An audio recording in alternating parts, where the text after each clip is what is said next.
Hello, welcome to another week of Football 360. I'm Peter Capsanis. Well, what a week it's been for the Perth Glory in particular.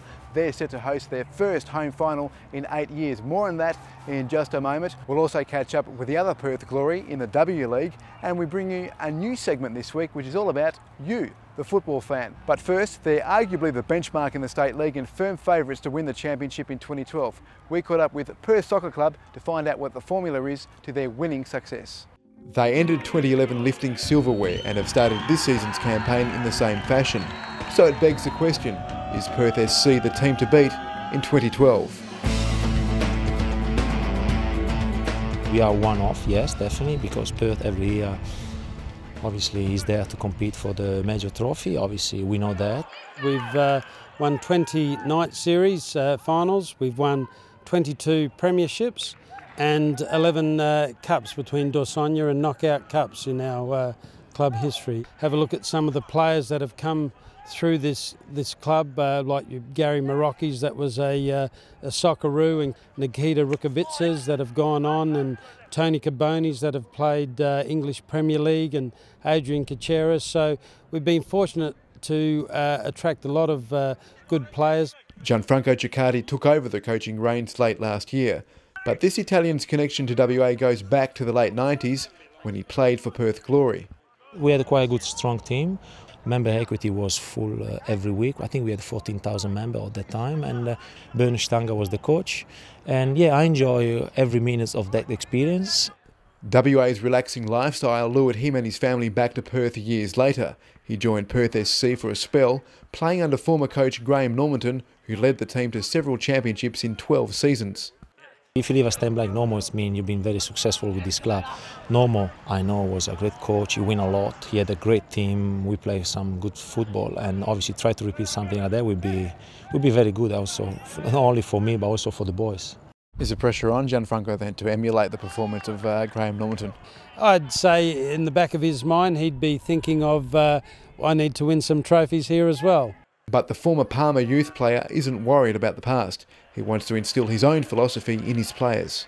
To teach the boys what to do off the field, they have to look what they drink, they have to look what they need, because at the end what you put in your body is what you can put on the pitch in terms of physical activity. Too much beer probably, too much chips, fried food, but this is a part of the good life of Australia. This is why probably Australia is the best part of the world to live. The one thing that Franco's done when he's first got here, as a player at the club, he's always been the fittest player here, and he's always been the oldest.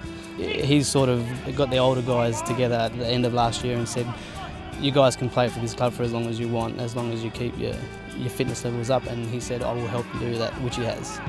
At only 30, Onoforo has been in the senior team for more than a decade, but he's still hungry to keep on winning.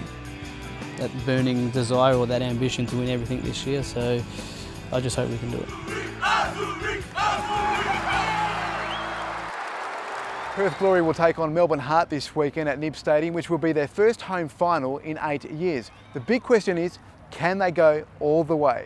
I've always felt and I've always had faith in the boys and that we would turn this around, and I think we have turned it around and it's been great. As I said, I've always had the belief in this club and going forward, and the players and my coaching staff have been fantastic, and now the crowd are obviously starting to appreciate the hard work that's been done at the club. Former Perth Glory striker Bobby Despotowski gave us his thoughts. Every team apart from Brisbane that come over here in Perth, he actually struggled. You would expect anybody that comes over to play Perth Glory here, we gave him a good hiding. Meantime, Glory chairman Tony Sage has rewarded coach Ian Ferguson with a 2-year extension to his contract. And I want to try and build this club to make this a top 6. It's not about just this year, it's about the development and how we go on and over the next 2 to 3 years and where we end up, because I don't want this club being a yo-yo club. I want this club to be a team that's in there constantly and consistently.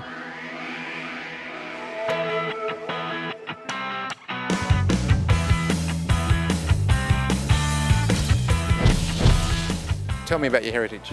Originally my biological parents, my biological dad was Greek and my biological mother was Irish, and that's why I've got the red hair.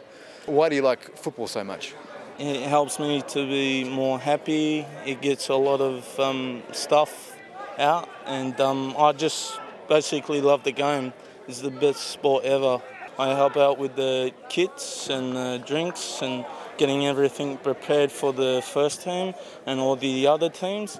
And also I change the scoreboard and I retrieve the ball and put it back into play. Hi, I'm Trav. I'm the fan of the week and you're watching Football 360. The W League has just wrapped up its 4th season. It wasn't the best for the Perth Glory, but it did end on a positive note for newcomer coach Jamie Harnwell.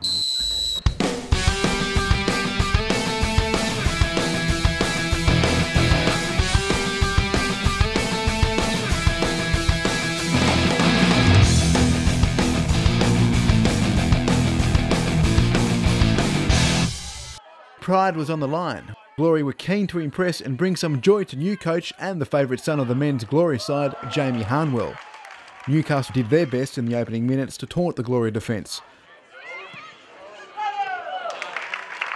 But it was Katarina Jukic who was simply glorious, stealing the ball from the centre of the pitch and then laying it off to Mariana Tabane, who in turn gave it back to Jukic to slot the ball into the back of the net.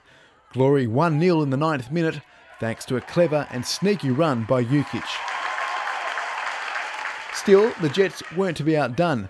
They were boasting the likes of Matilda and former Glory attacker Lisa Devana, who used her speed and wizardry to try to get Newcastle on level terms. Play after play, the Jets continued to pepper the Glory goal, this free kick just wide. Devana was in the thick of the action again, using her explosive speed, shooting just wide. Glory held on to go in the main break with their lead intact, Harnwell again stressing the importance of ending the season on a high.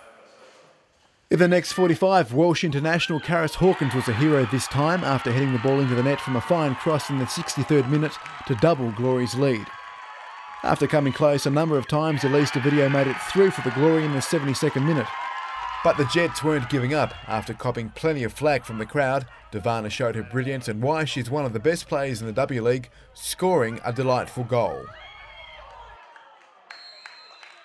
But 6 minutes later, 19-year-old Mariana Tabane guaranteed victory for the Glory with a venomous shot capping a great day out for the young Matilda.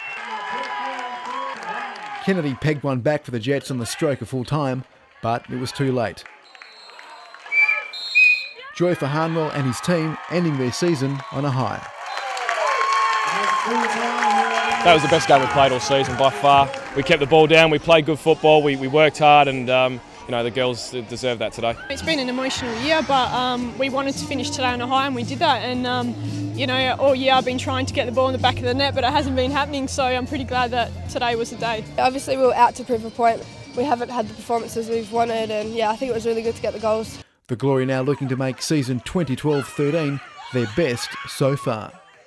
Yeah, it was full on, you know, from the first minute. We always knew it was going to be a very aggressive game. Perth are always aggressive team, but you know, good result to them. They came out battling and they got the result they needed. I think we came out not playing to our potential and Perth came out playing to their potential, so we knew that if we didn't go out and play the way we should have, we'll always come out second best. Knew that I was going to get a little bit of, you know, a bit of booze, a bit of every time I got the ball, lost the ball or got tackled. I knew that was going to happen, but I just take it as a compliment. But I always have respect for the people in Perth because this is my home. My priority right now is to go overseas, you know, try to develop a little bit more and just see how things go from there. You know, we have a lot of good young players coming through, so hopefully, you know, if they stay in the programs and focus, hopefully we'll have a good squad for the next World Cup. On the half-hour, Danskin found Robert Shashar on the right. He held the ball up well, then laid it back to Dom De Felice. His cross was met well by Josh Wilkins, but Effie was there to block for Floreat. On the stroke of half-time, Robert Shashar clipped a ball forward into the path of Daniel Niederberger, who left the Floreat defence flat-footed, rounded the over-committed Effie and rolled the ball into the unguarded net. 1-0 to Perth, and Niederberger had scored against his former club.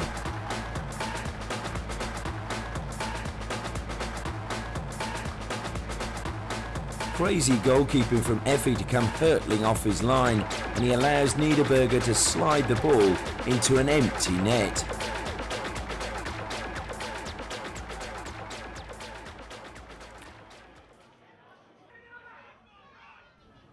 In injury time, Floreat repelled another Perth attack, but Pritchard's poor control in the centre of the park gifted possession back to Perth. Naglieri picked up the ball, had a quick interchange with Izzo before releasing on Aforo, who slipped away from one challenge and then bamboozled Effie before beating the keeper with ease at his near post. 2-0 to Perth.